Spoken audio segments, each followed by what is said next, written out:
Yeah.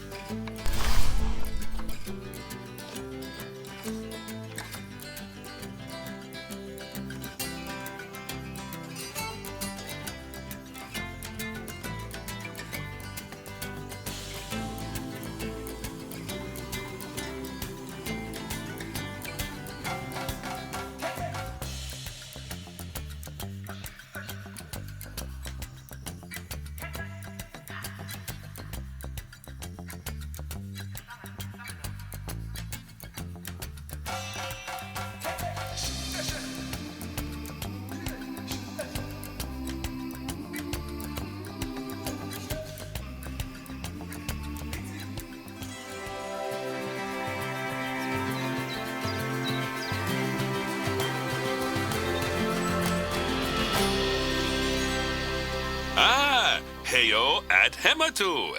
Yeah. Oh, sorry about that. I have a habit of slipping back into the Planko language. It's good to finally meet you in person. I'm Bernard, although I insist you call me Bernie. The only person who calls me Bernard is my wife. And even then, only when I've tracked elephant dung into the carpets. As you know, I own several zoos, but I always like to show people the ropes here at my home. This is the first zoo I ever opened, and a source of great pride for me. And prides, thanks to a lion breeding program we ran in the 80s. But we're in the middle of a big renovation, and that's where you come in. Sadly, our old contractor had to retire after developing a fur allergy. Poor devil kept sneezing his dentures into the lion habitat. So, it's up to you to finish everything off. Don't worry, though. I'm not completely throwing you into the deep end. My head keeper, Nancy Jones, will be lending a helping hand. Oh, she's a hard worker, and she'll expect you to be too. But I'm sure you'll get along like a house on fire, or even better, one that isn't on fire. Less shouting that way. Hello there. From that rosy, fresh face of yours, I'm guessing you're Bernie's new hire. Good. Now, I hope you're ready to ditch your diploma because we're about to get really hands-on. But before we begin the real work, how about we familiarize you with the zoo by learning how to fly around it and visiting some of our beautiful animals? We'll start by popping over and having a look-see at the grizzly bears in their habitat.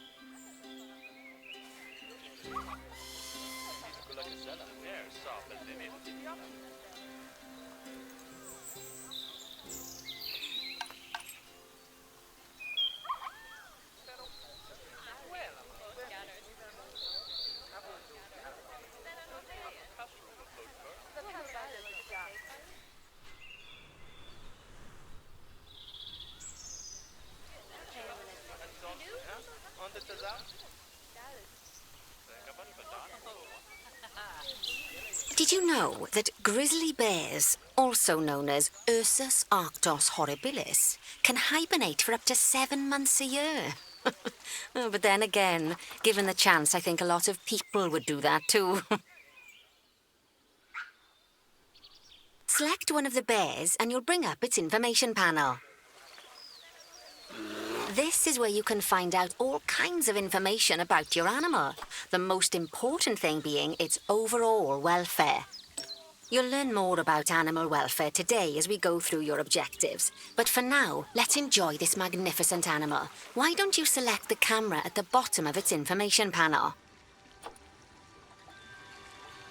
See now, this is a fantastic way to get a close look at your animals. You can also get this view of an animal by simply double-clicking on it. Okay, when you're ready, let's pop over to the other side of the zoo and take a look at the lions. I've marked their location for you to find.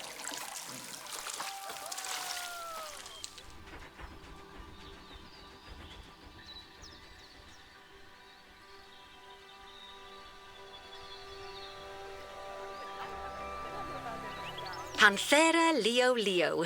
All the West African lion to you and me. Lions are the most social of the big cats, and there can be as many as 40 lions in a pride, although prides of that size are pretty rare. As Bernie would say, those lions are awesome, which is precisely why I handle the training instead these days. Anyway, how about we get started on those objectives? Come on, let's head over to an empty habitat and see what needs doing there.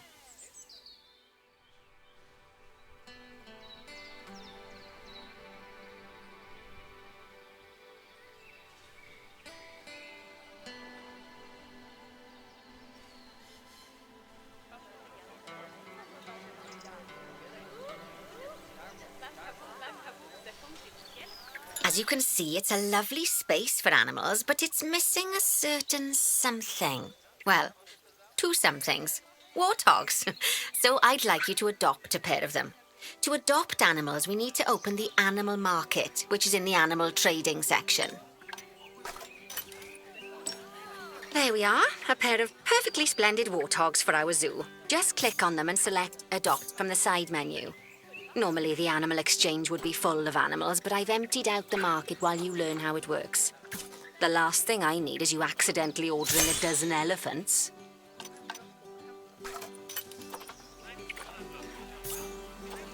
When you adopt an animal, it's automatically placed in the trade centre, where they're held until you're ready to move them into their habitat, which, as it happens, you are. So how about you move them into their new home?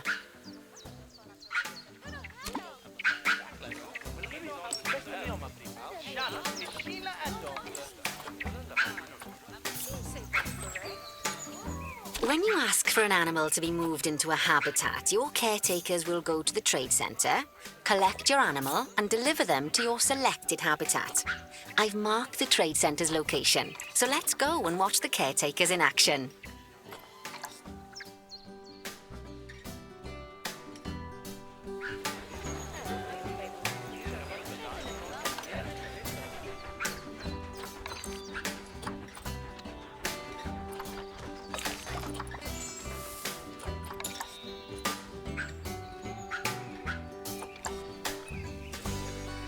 Well, as you can see, those caretakers don't hang about. They'll move those animals to their destination as fast as possible. Of course, normally we'd have to place the animals into quarantine before moving them into a habitat, but I am assured by a person of good standing that these warthogs are in the very rudest of health. Right, let's get the warthog's habitat finished up so we can keep them nice and happy. You see, each animal in the zoo has an overall welfare statistic, basically how happy they are.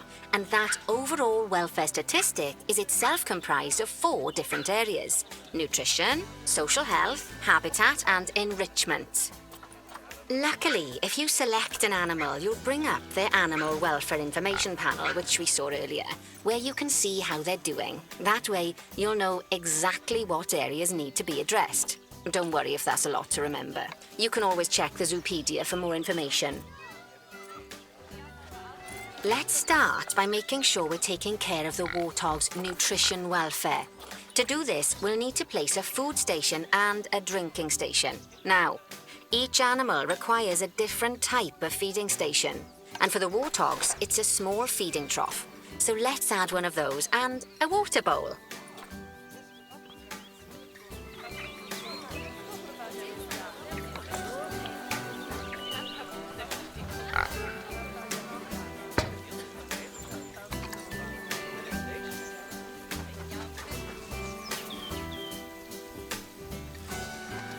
Animals also require stimulation to keep them happy. Let's add a lovely mud bath for the warthogs to roll around in. That bath will count towards their enrichment welfare, specifically their toy enrichment welfare.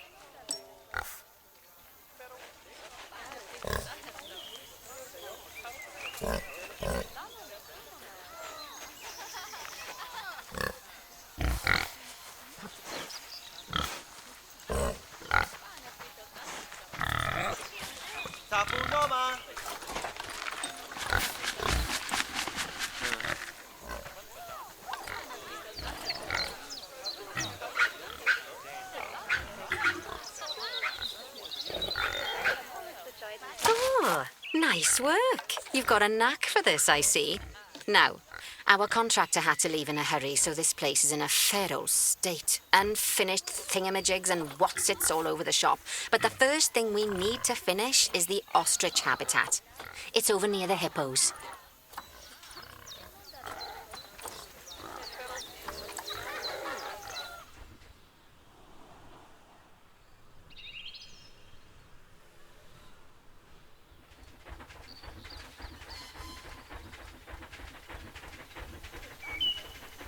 Oh, before we actually start building our ostrich habitat, let's pause the game.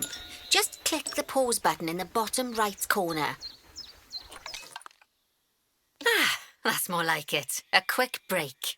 Sometimes it's a good idea to pause the game whilst you're doing something which requires your concentration, because it'll stop the zoo spinning out of control while you're looking the other way.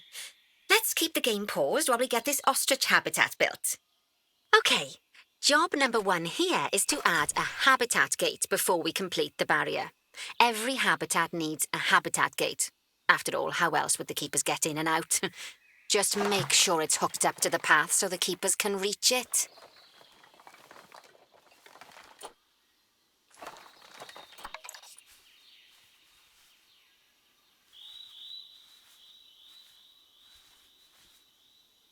Right! Let's complete the perimeter barrier so we can adopt us some ostriches.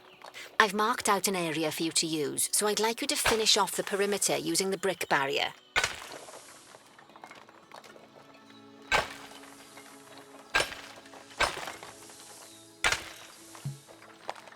Good work! Remember, before you can place animals in any habitat, it has to have a full loop of connected barrier. Now, you've probably noticed that guests can't actually see into this habitat at the moment. At least not without a stepladder. But seeing as they're banned, I'd like you to select a piece of barrier and swap out the brick for a glass barrier so the guests can see in.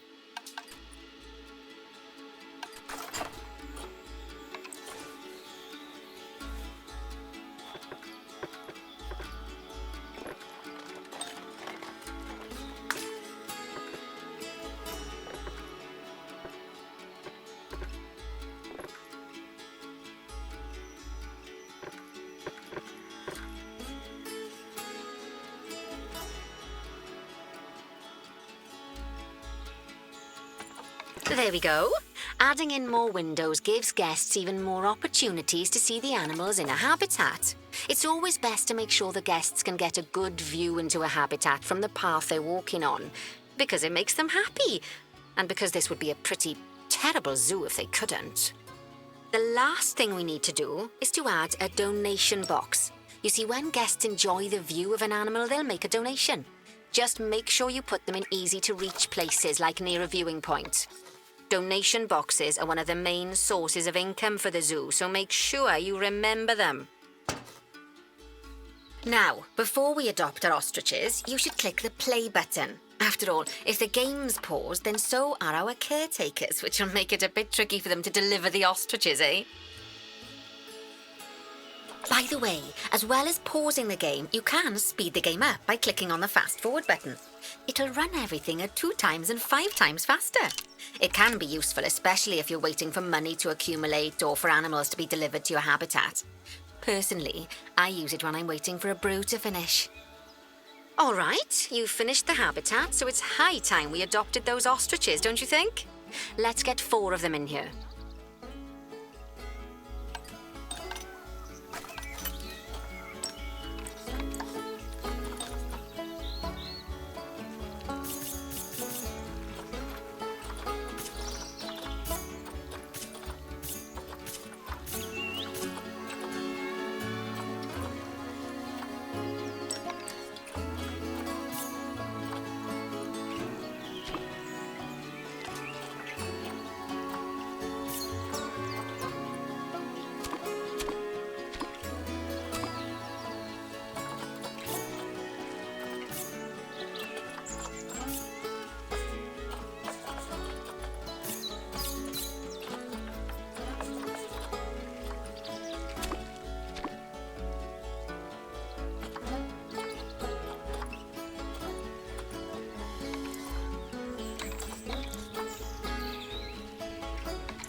While we wait for them to be collected by the caretakers and brought to the habitat, you should get it ready for them.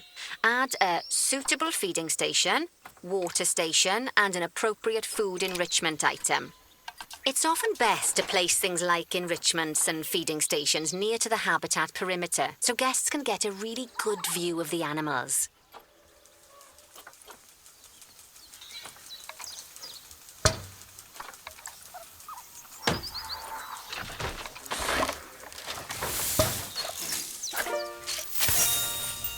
Oh, good to see the ostriches have somewhere they can really stretch their legs. Did you know they can actually run at 43 miles per hour? Oh, heaven forbid they ever escape. The speed camera fines alone would bankrupt us. Well, Bernie certainly seems impressed. Did he do his speed camera joke? Every time we get an ostrich.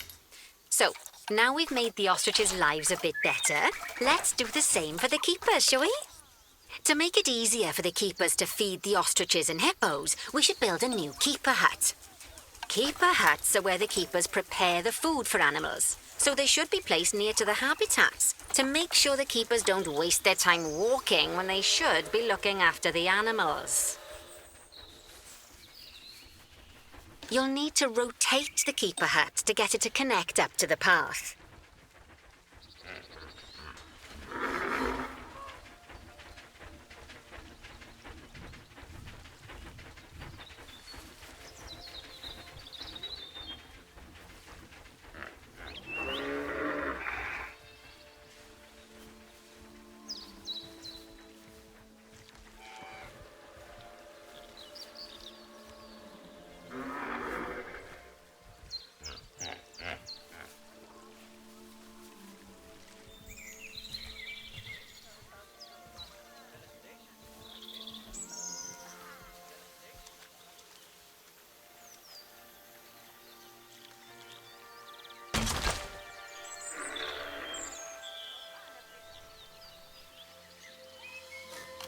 This keeper hut only has space for one keeper, but the larger keeper hut can allow multiple keepers to prepare food at the same time. Oh, but bear in mind that keeper huts and other staff facilities shouldn't be placed near to areas where there are lots of guests.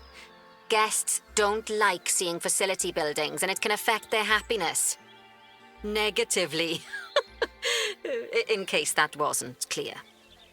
Something that all facilities, shops, and a whole host of other objects need is power. And that obviously includes your newly built keeper hut. So let's place a transformer next to it, shall we? Now, the reason everything has gone blue is because you're using the power heat map. This map allows you to see what is and what isn't powered in your zoo. So once you've placed your transformer, you can click in the bottom left to turn the heat map off.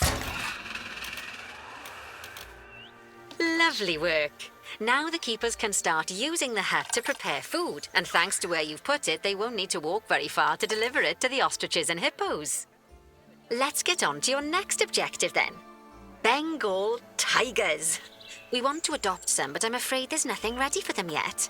Head on over to the plot of land I've marked out. It's not too far away. Righty, your next job is to build a habitat. From scratch. And concrete and glass, I expect. So, go ahead and build it. Just make sure that the habitat includes that big hole we've dug. Oh, and don't forget to add a habitat gate to the barrier. Oh, and make sure the guests will be able to see the tigers.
Now, Bernie takes safety very seriously at his zoos, so we should probably make sure those tigers can't jump out of their habitat, don't you think?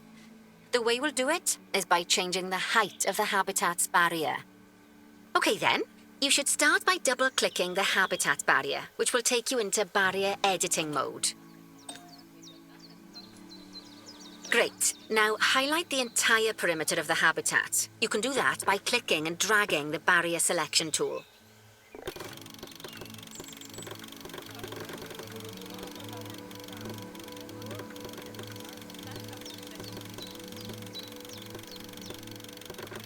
Now you've got all of the perimeter selected, you can increase the height of it by clicking and dragging the barrier height tool upwards.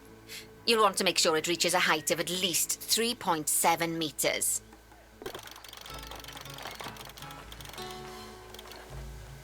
Now that the habitat is in place, don't forget to put down a donation box near to your viewing areas. We need every dollar we can get. Especially as these tigers aren't exactly eating instant noodles for lunch.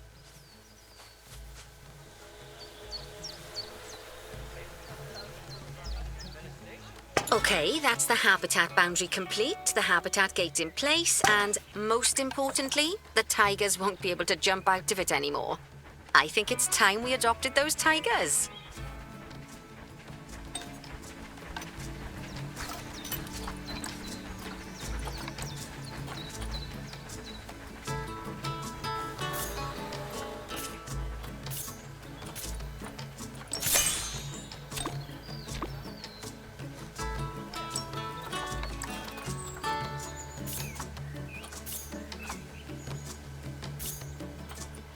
Whilst our trusty caretakers collect and deliver the tigers, let's take a look at preparing the habitat for their arrival. We'll start with the basics. Add a suitable feeding station for them.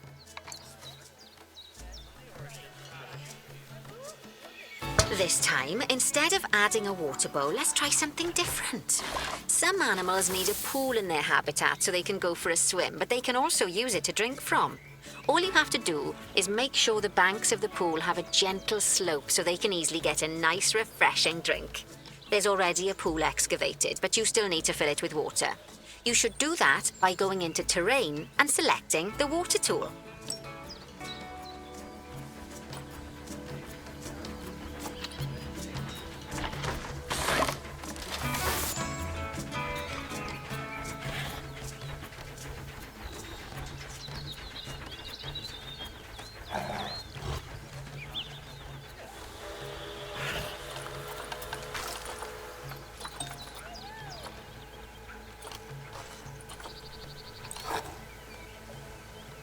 Yes, that'll do nicely.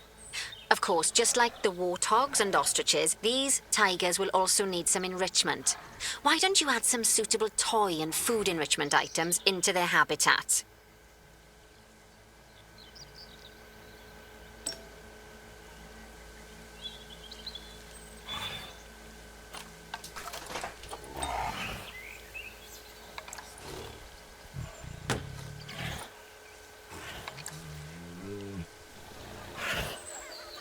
Okay, it's really starting to take shape. Now, the tigers will need a shelter in their habitat so they can hide from the guests, or more likely, the bad weather. Although, given that we're in England, you might want to think of that just as normal weather. Go on, add a shelter to their habitat. You can either build one from various suitable bits and bobs, or if you like, just pop down the blueprint that I've already built for you.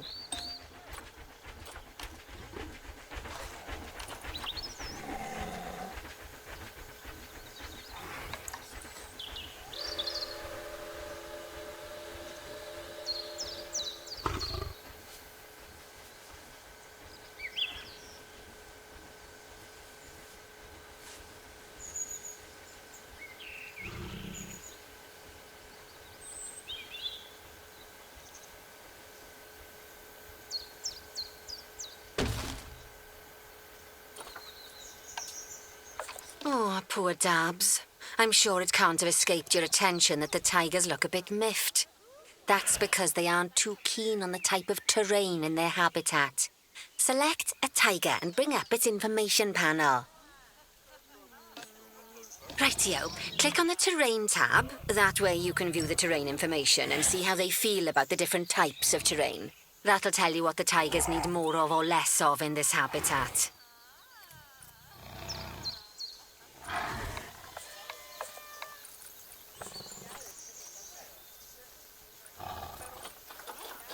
Okay then, open the terrain editing tool, select painting, and give them some more soil.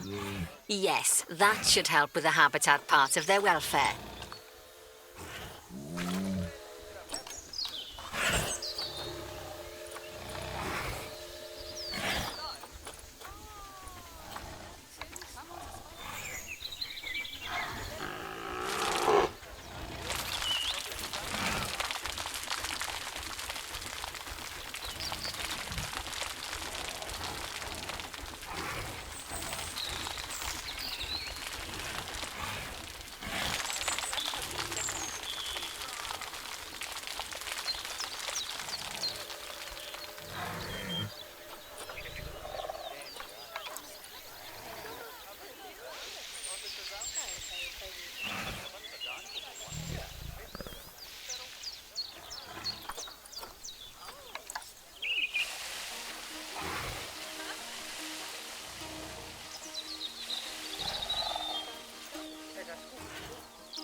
Right then, all animals need plants and trees from their own biome or continent. You know, deserts, savannas, or Asia, Europe, that sort of thing. It looks like these tigers need a few more plants in their habitat. To get a perfect fit, use plants from the rainforest and temperate biomes that are native to Asia. Although if you have to, you can get away with using just one or the other. The tigers will also want a certain amount of their habitat to be covered by those plants. To find out which plants to use and how many, select a tiger and go to the Environment tab. Now, as you can see, some of the plants currently in the habitat aren't quite right for the tiger, like the wattle bushes. You can remove them if you want. You can find all of the plants you need in the Nature section, and you can use the filters to only show the types of plants you want to see. In this case, that's plants from the rainforest or temperate biomes.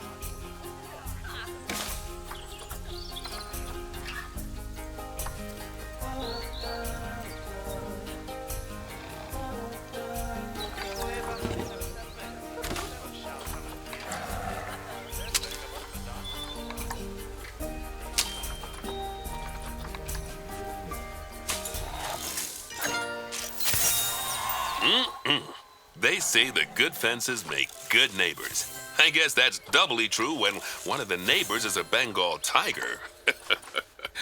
Still, those tigers look so happy that I doubt they'd leave, even if you did poke a hole in their fence. Oh, but for heaven's sake, don't test that theory.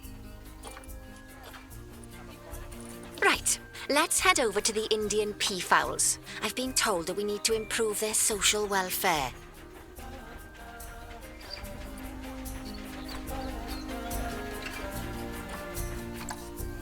Now then, just find one of the peafowls and select them to open their information panel. Then we can have a good gander at how they're doing. Although technically, I suppose gandering would just be for geese. Expand their social welfare and we can get a bit more detail. Now, they've clearly got plenty of space and they're not stressed, but it looks like their social group isn't quite right. So let's find out more. Click on the Social tab at the top of their information panel to see what's wrong. Right, as you can see, the peafowls need their population to be larger. To solve this little problem, you'll need to adopt 3 more female peafowls. Off you pop to the animal market then.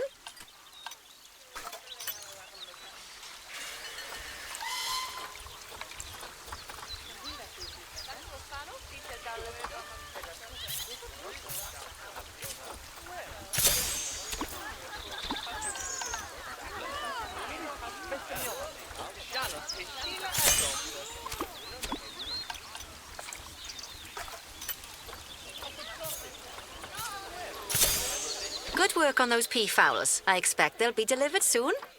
But sadly, it sounds like our snow leopard is a bit grumpy. Let's head over there and see what's wrong with her. Just like people, animals can suffer from stress if things aren't quite right. You know, like when you see someone put in the milk before the tea bag. In the case of these snow leopards, they're a bit stressed by their lack of privacy. You can lower their stress levels by swapping out the normal glass barrier by their cave for one-way glass. It's not a cheap option, but I think they're worth the expense, don't you? This will give the snow leopards somewhere to go when they want to get away from the prying eyes of the guests.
Of course, when an animal isn't in its natural biome, it's probably going to be too hot or too cold.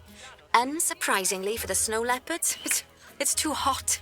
Even with the terrible British weather, you should help cool it down by adding some coolers to their habitat. But let's start by opening up the temperature heat map and having a look-see at the temperature in the leopard's habitat.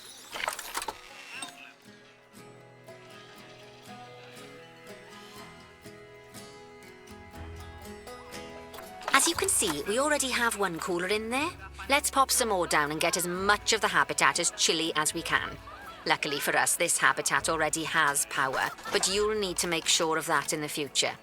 Just so you know, if any part of a habitat is powered, then the whole habitat will be powered.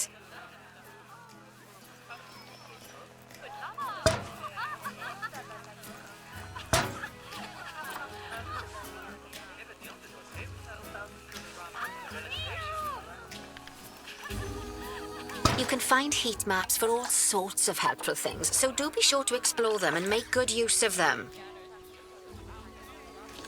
It'll take a little while for the temperature to adjust once you've added coolers or heaters, but now we've got the coolers in, we can address the leopard's terrain welfare.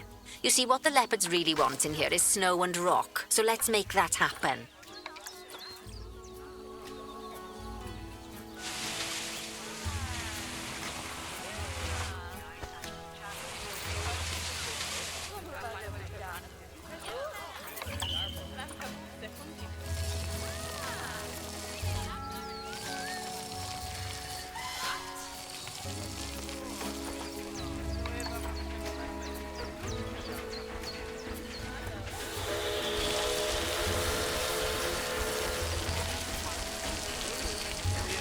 Well then, all of that should give you a pretty good understanding of how to make animals happy. So I'd like you to go and check on all the other animals in the zoo and fix up any issues with their habitats. That'll increase the average welfare of the animals across the whole zoo. And that average welfare is a very important statistic. Now, to quickly see how all your animals are doing in the zoo, you should go into zoo management and then into the animals section. Not bad. Not bad at all. I think it's fair to say that you've passed the first part of your training with flying colours. There's still lots more to learn, but we'll have to head to another one of Bernie's zoos for that. If you want to grab your passport, we'll head off, shall we?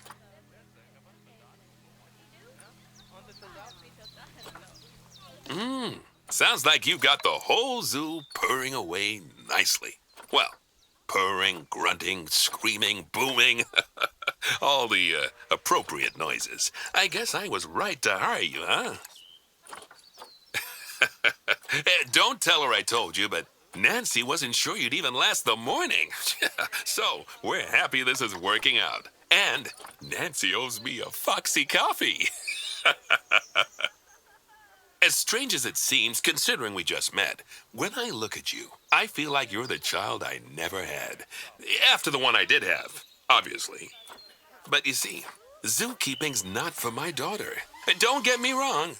Emma absolutely loves animals, but she set her sights somewhat higher. Wants to save the entire planet. I'll just settle for saving a couple of species.